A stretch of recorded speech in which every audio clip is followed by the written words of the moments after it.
یا اللہ اے میرے نبی کے اللہ، اے کل کائنات کے اللہ، یا اللہ یا اللہ، یہ تیرے بندے تیری بندیاں دور دراز میرے مولا آج تیرے نام پہ جمع ہوئے ہیں۔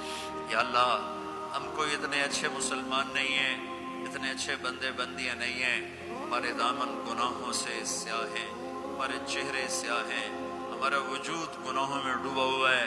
تو نے آج ہمیں ایک خوبصورت جگہ میں جمع کیا، ایک خوبصورت مجلس میں جمع کیا، تو نے اپنے فرشتوں کو اتارا۔ یا اللہ ہم تجھے تیرے نبی کے آنسوں کے طفیل آج اپنی بھی بخشش مانگتے ہیں، ہمیں معاف فرما دے، ہمیں معاف فرما دے، درگزر فرما دے۔ یا اللہ تو واحد شہنشاہ ہے جو فقیروں کو دیکھ کے خوش ہوتا ہے۔ دنیا کے بادشاہوں کے در پر جائیں وہ ناراض بھی ہوتے ہیں، وہ دروازے بھی بند کرتے ہیں، وہ دھتکار بھی دیتے ہیں۔ تو واحد شہنشاہ ہے جس کے در پر فقیر جمع ہو جائیں اور سائل جمع ہو جائیں تو وہ خوش ہوتا ہے اور خوش ہو کر کہتا مانگو جو مانگتے ہو۔ یہ سارا مجمع تیرے بندے تیری بندیوں کا تجھے تیری رضا مانگتا ہے، ہم سے راضی ہو جا۔ یا اللہ ہم سے راضی ہو جا، یا اللہ ہم سے راضی ہو جا۔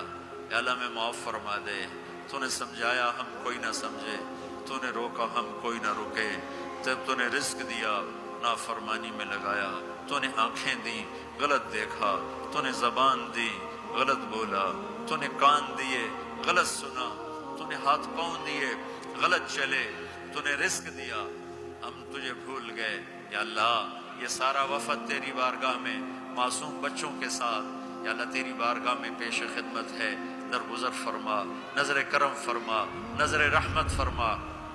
یا اللہ اٹھنے سے پہلے پہلے اعلان فرما دے میں نے معاف کر دیا، اٹھنے سے پہلے پہلے اعلان فرما دے میں نے معاف کر دیا۔ یا اللہ ہم تیری جہنم کو نہیں برداشت کر سکتے، ہم تیرے غضب کو نہیں برداشت کر سکتے۔ یا اللہ ہم سے تو چولہے کی آگ نہیں برداشت ہوتی، یا اللہ بجلی کی آگ نہیں برداشت ہوتی، یا اللہ قبر کی آگ اور جہنم کی آگ بڑی خوفناک ہے۔ یا اللہ ہم سب کی اور اس سارے اہل ایمان کی حفاظت فرماؤ۔ اے میرے مالک ہم گناہگار ہیں اور تو رحیم و کریم ہے، ہم گناہگار ہیں اور تو رحیم و کریم ہے۔ یہ تیرے محبوب کی امت